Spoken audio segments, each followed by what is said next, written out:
Hi, this video is about how I recovered from being in an abusive relationship.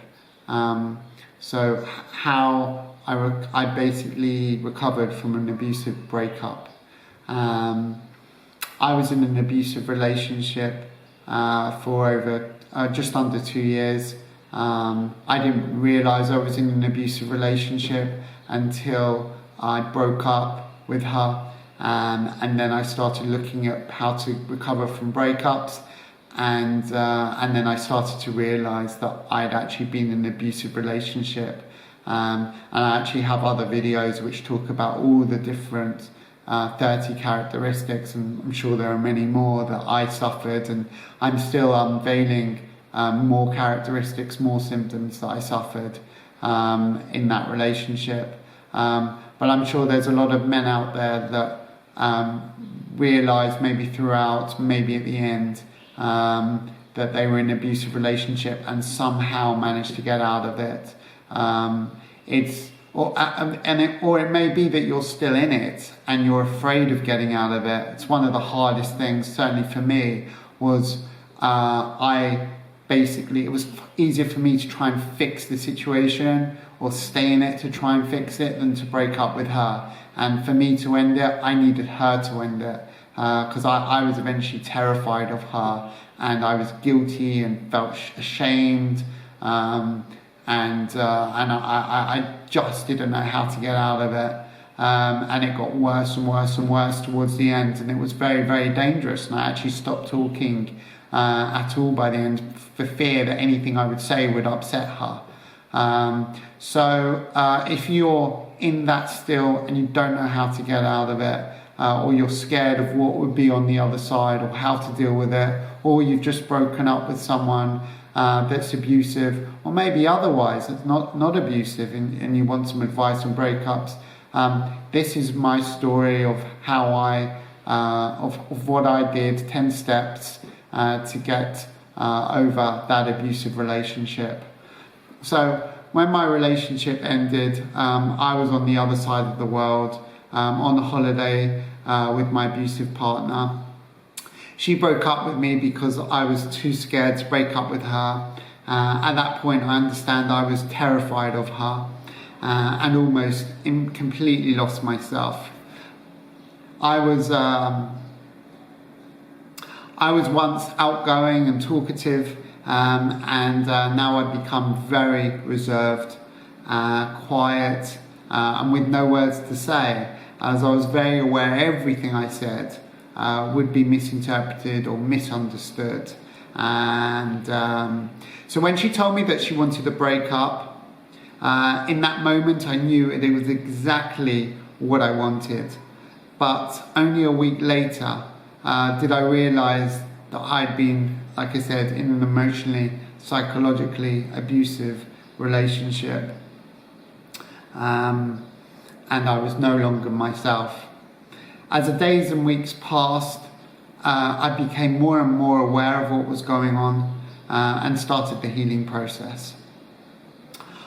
I talk today, like I say, to help others see what it's like on the other side, and know that these wounds can be healed, and life can go on, and your life can be better for it and because of it. I'm happier now than I've ever been in my life.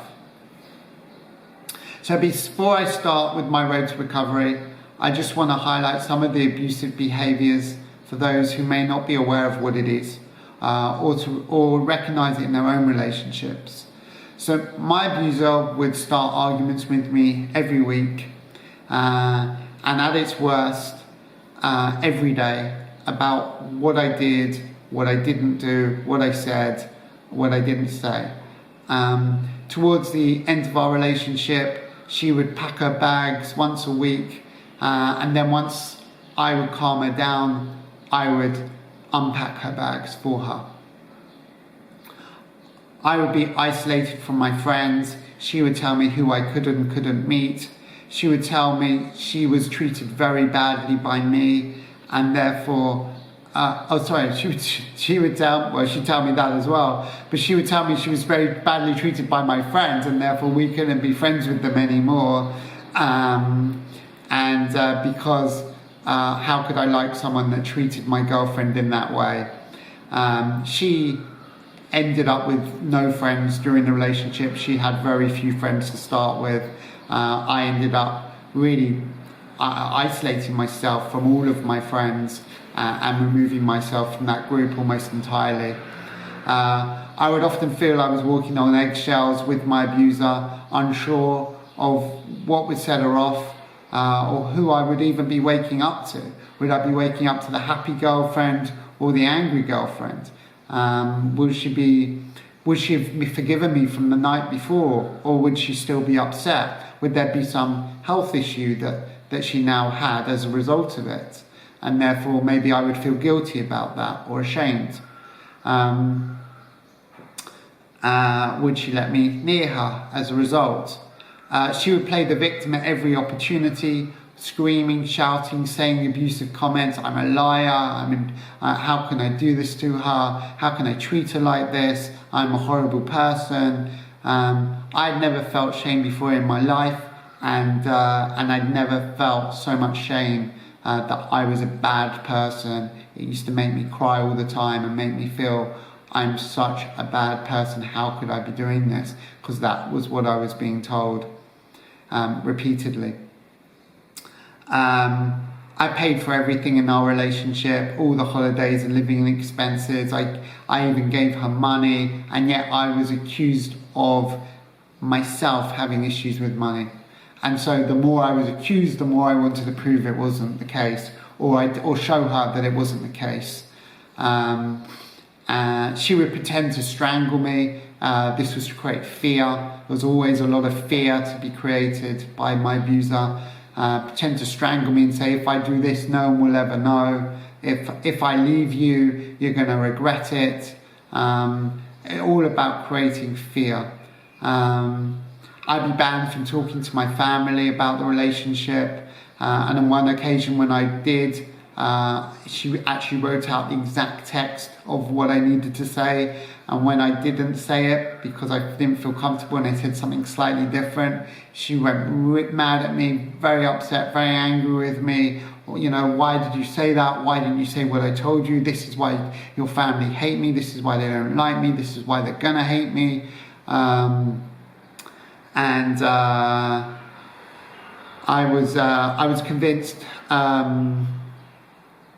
was convinced I shouldn't go to a therapist anymore because it was harming our relationship, and the list goes on. So on the day we broke up, I felt total relief. Total relief.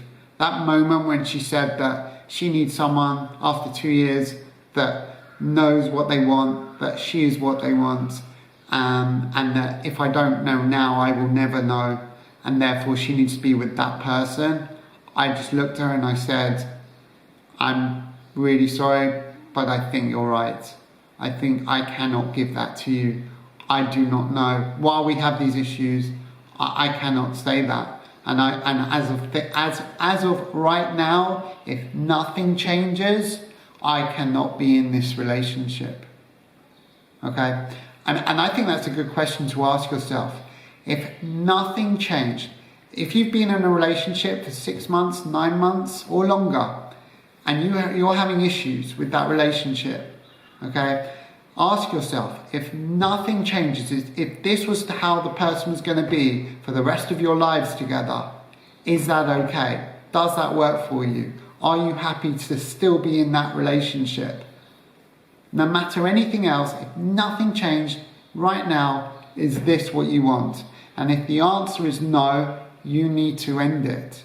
It must end. Because that person, chances of changing are so remote. It's up to them. It's not in your control. And if they have all this abusive tendencies to them or unhealthy tendencies to them, it's so hard for people to break patterns. it will be much easier, and you'll find a much better person, a more suitable person for you, than to continue with the agony and the time that it will take, and you'll never ever get there. The chance of getting there may never ever happen. So ask yourself that question. I knew my future was better without her in that moment, and I felt relief. This is finally over. It happened to me on holiday, which meant that I could literally take a break. She would go back to her family, I would go back to the flat, and the separation would happen on holiday, which, as awful as it sounds, breaking up on a holiday, it was one of the best things that happened to me. So over the next year, which I'm now in month 7 or 8, or maybe even 9, I spent healing from the trauma, and these 10 steps I would describe best helped me as I learned to move on. So step 1 is removal. So if I was to define the stages of my recovery, the removal would be the first stage. This was quite simply getting her out of my life, packing up all of her things, moving them out of our shared accommodation immediately. I remember coming home from the holiday, calling my friend at 7 in the morning and saying, "We broke up. How do I get her out of my life? I need her out of my life right now. How do I do it?" I announced the breakup to my friends immediately. I closed all shared utility accounts as quickly as I could. I unfriended and blocked her on all social media channels, as did my friend and my family and my close friends. She needed to be completely removed from my life. Removal is one of the scariest parts of the breakup. I was terrified of my abuser, and I didn't want to push her over the edge in any way.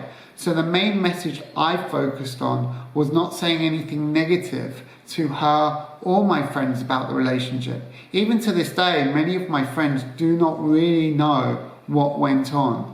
Only a very select few do. I didn't know who I can trust, and I didn't want to upset my abuser, as I didn't want her anywhere near me. I didn't want to give her any excuse to make my life difficult to come back to do anything. So I simply told my friends we wanted different things, and that with my abuser I kept only one channel of communication open, and that was WhatsApp. I didn't take any of her calls, social media was cut off, only WhatsApp. All communications during the removal process was carefully written with the help of a very close friend of mine and trusted friend of mine. Any calls from her I didn't answer, and messages were very to the point and task focused until the removal process was complete. There was nothing about how are you or I hope you're doing well or this. It was all about the internet has the problem. I need to cut off the internet. How do we do this? I'm going to drop it off. How do we do that? It was all very, very matter of fact, no emotion, nothing, just very clear points. This is what I'm going to do. How do you want me to do it? I was able to complete most of the removal process within 3 days with just the internet account that was left that took 3 weeks. So step 2 was education and help. This was perhaps the most traumatic phase for me, where the first week was the hardest. I can't remember exactly how I came to the conclusion it was an abusive relationship, but I remember watching YouTube videos about breakups and maybe stumbled across abusive relationships in one of those, which led me to investigate more. As I searched for more videos on this topic, I remember thinking before every video, that what I had been through had not been abusive, and I was not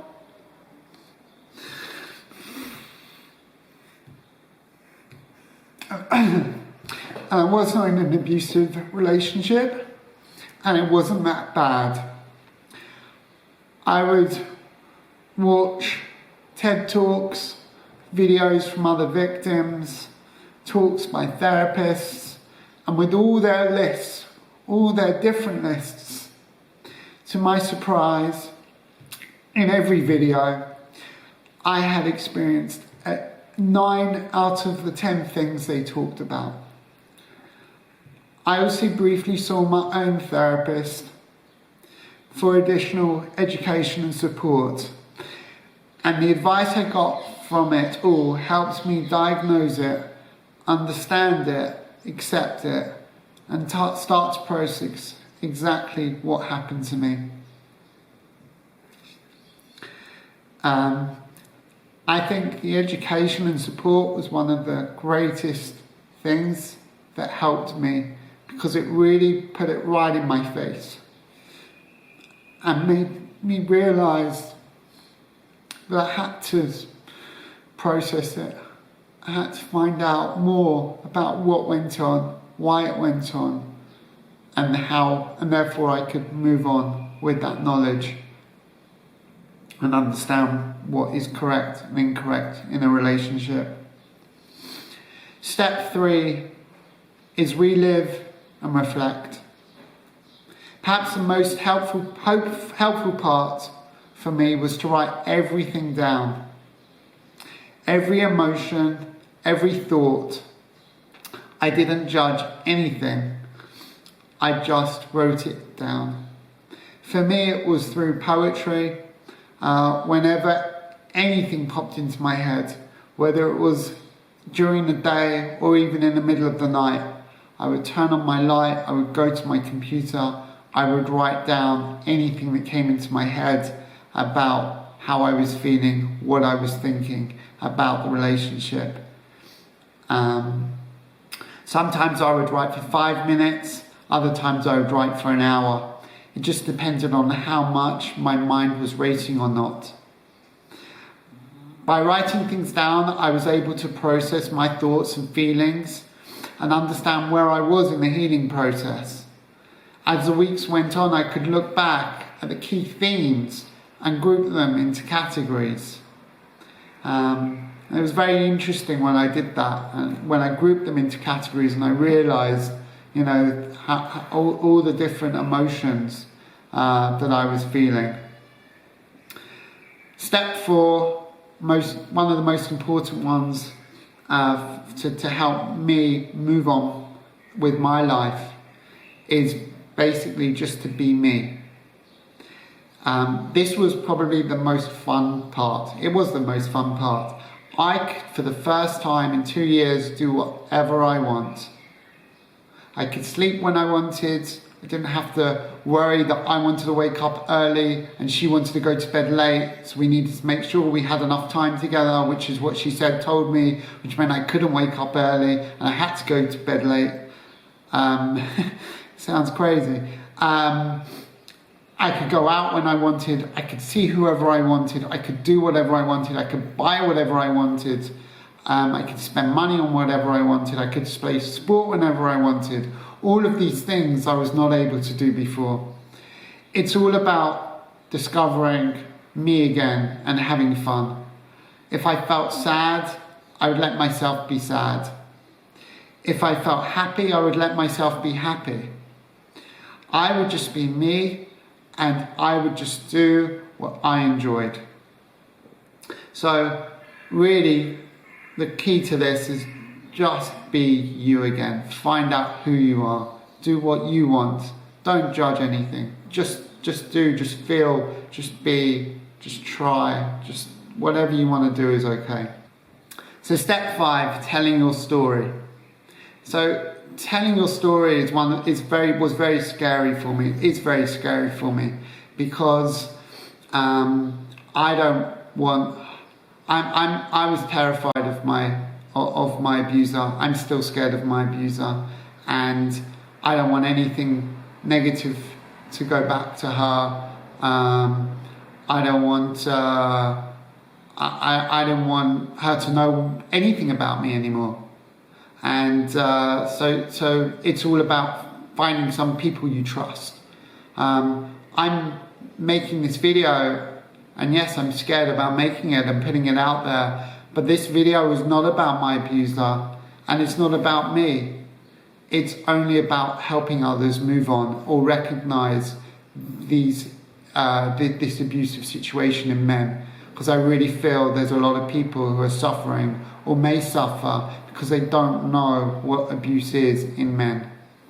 So telling my story was actually hugely therapeutic for me and helpful. It helped me greatly come to terms with what happened, understanding from my friends and family that I valued the most, that what happened to me was not okay. They in turn would listen and call me and check up on me. I would say trust your closest friends and family. Tell them what happened. I didn't trust anyone at the start of the breakup. I was terrified something, somehow, would get back to my abuser. But I needed to talk. I needed to say something. I needed to find out. I don't know, it almost, if it really did, if what happened really was as bad as I saw in the videos on these when I was educating myself. So I started with close family and moved on to friends disconnected from my abuser, and then my close friends. By disconnected from my abuser, I mean those friends that were not in any friendship circles with my abuser at all and never even met her. And my close friends, of course.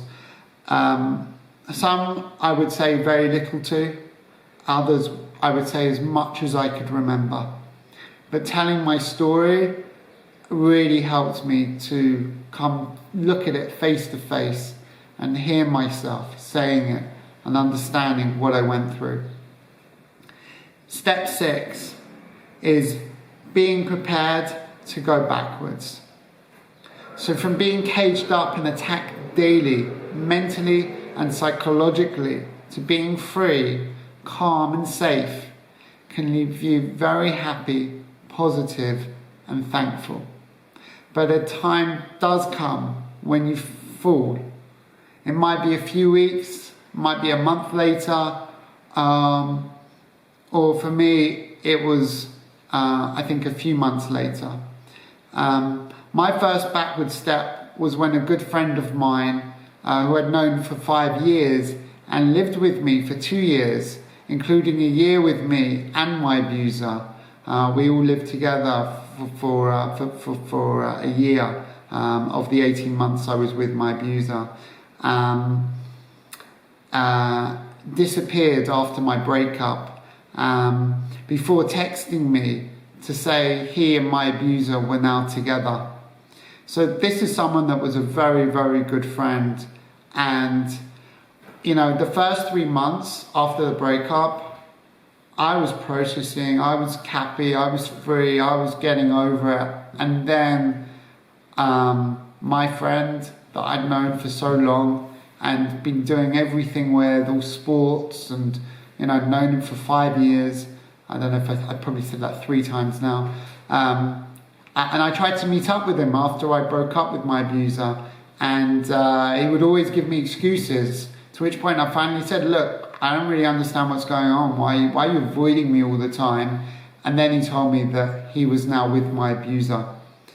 So for me, that betrayal was immense, and took me a week to process it before coming to terms with it. I genuinely recognized on the spot, I did not know how to deal with this. I didn't know how to deal with it. The breakup was actually easier with my abusive relationship than my friend, my very good friend, now being with her. It wasn't that they were together before, they weren't. I'm 100% sure nothing happened between them during the relationship. It was the fact that I had been betrayed by a close friend who was now with her.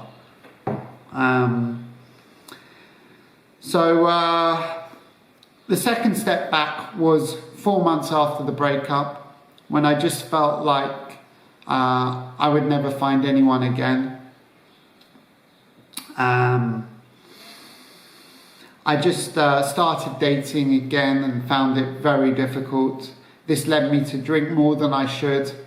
And one day I ended up crashing an electric scooter into a parked car and spending the night in hospital, getting different scans and stitches into my head.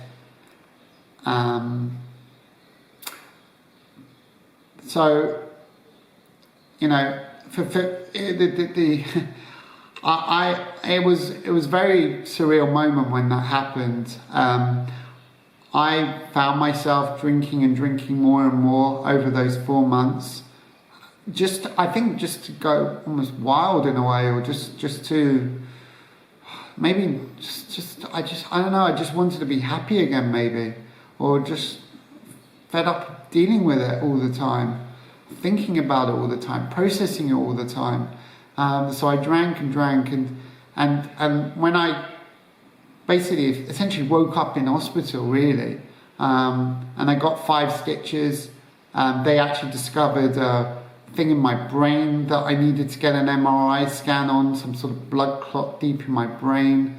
My shoulder, I needed to, even last week I finally saw this shoulder surgeon who finally cleared me of the problems in my shoulder.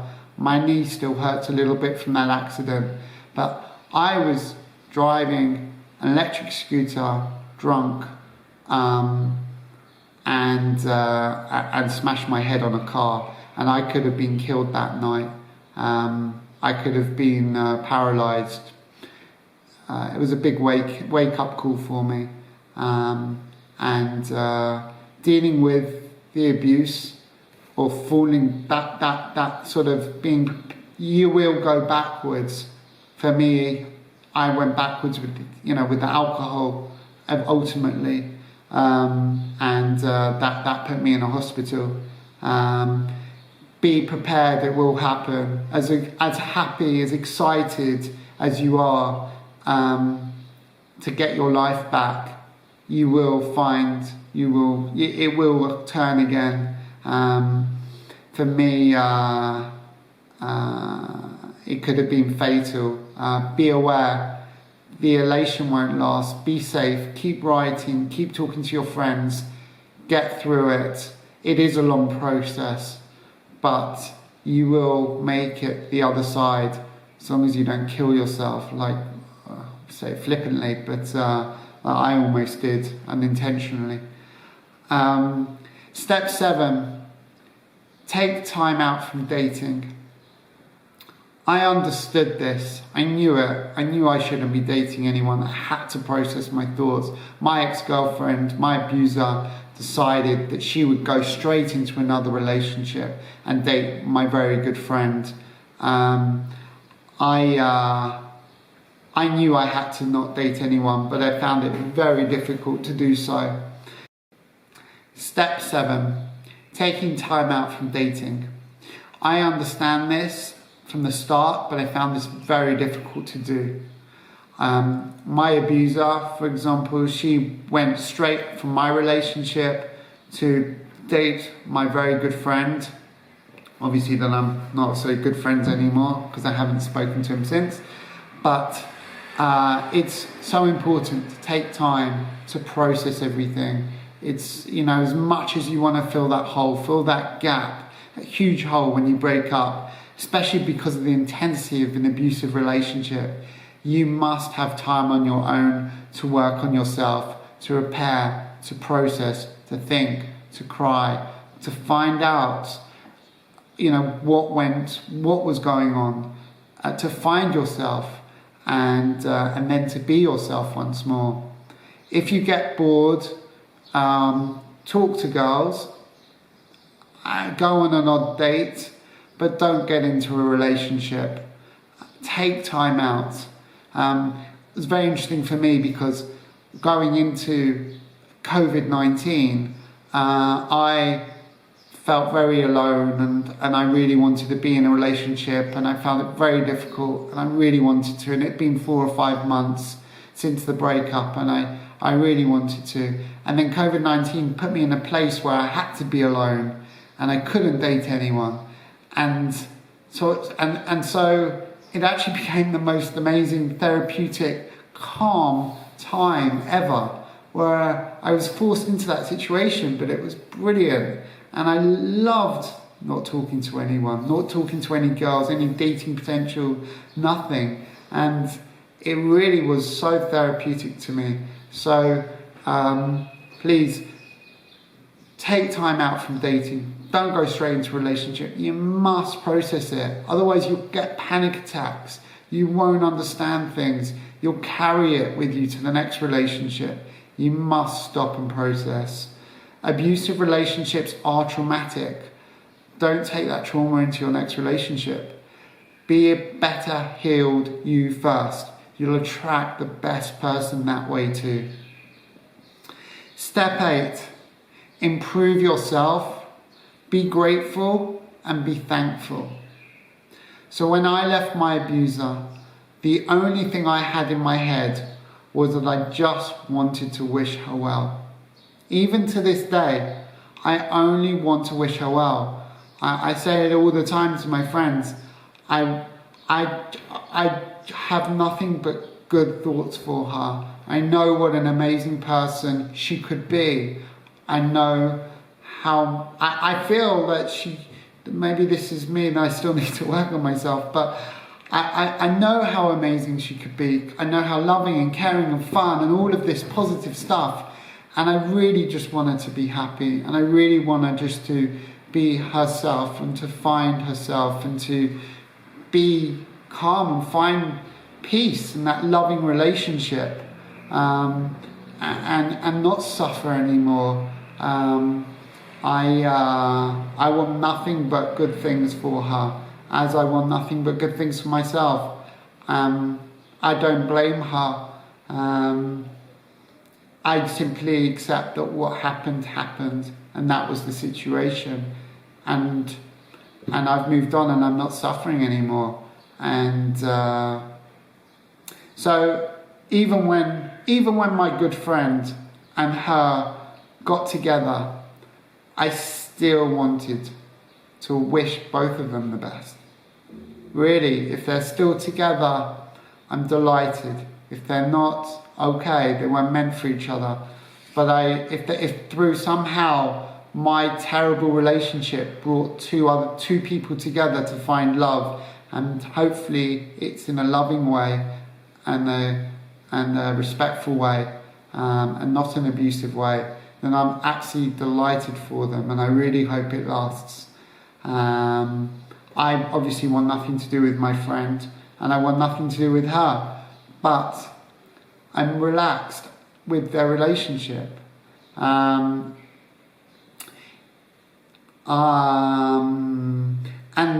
if all of the exes that he chose to be with, I'm delighted he chose the one I never wanted to see again. Don't waste your energy on negative things and bad feelings. Be happy for what you have.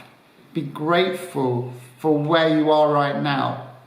You are free. Don't regret the past.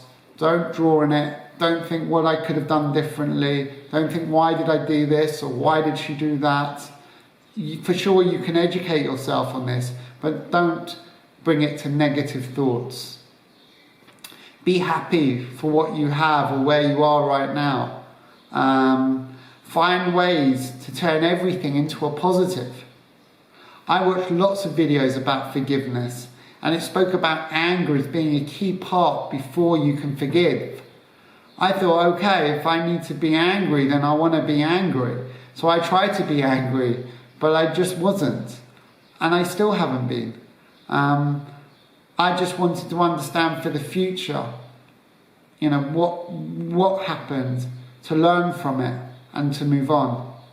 By learning all about what happened, I was able to improve myself. I read positive self-help books,